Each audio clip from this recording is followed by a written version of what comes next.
Join me as I challenge myself to use all 10 essential phrasal verbs in a single, everyday conversation. Hey guys, welcome back to my channel English Guru. We know phrasal verbs are a crucial part of language learning, and yet, they often get neglected in favor of more traditional grammar rules and vocabulary lists. But the truth is, phrasal verbs are essential for effective communication in English.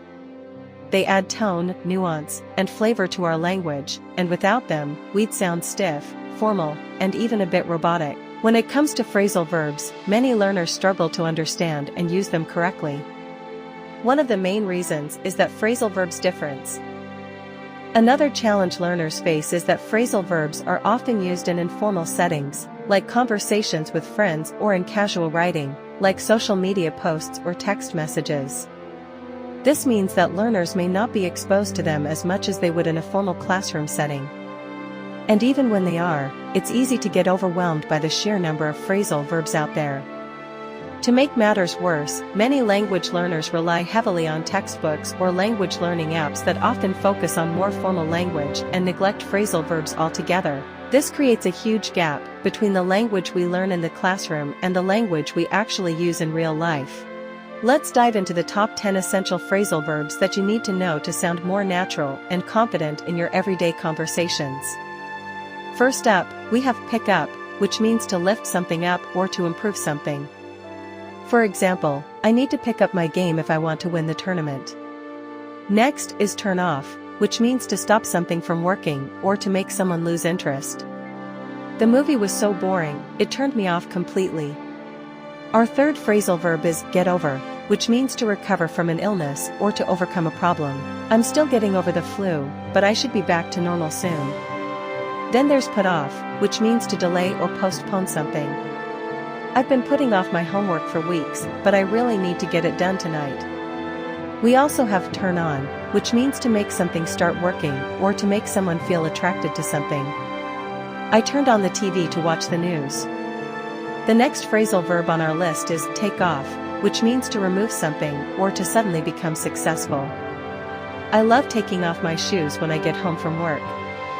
We also have fill in, which means to complete a form or to replace someone who is absent. Can you fill in for me at the meeting tomorrow? Then there's hand in, which means to give someone a task or a project. I finally handed in my essay after working on it for weeks. Our ninth phrasal verb is drop off, which means to take someone or something to a place and leave them there. Can you drop me off at the airport on your way to work?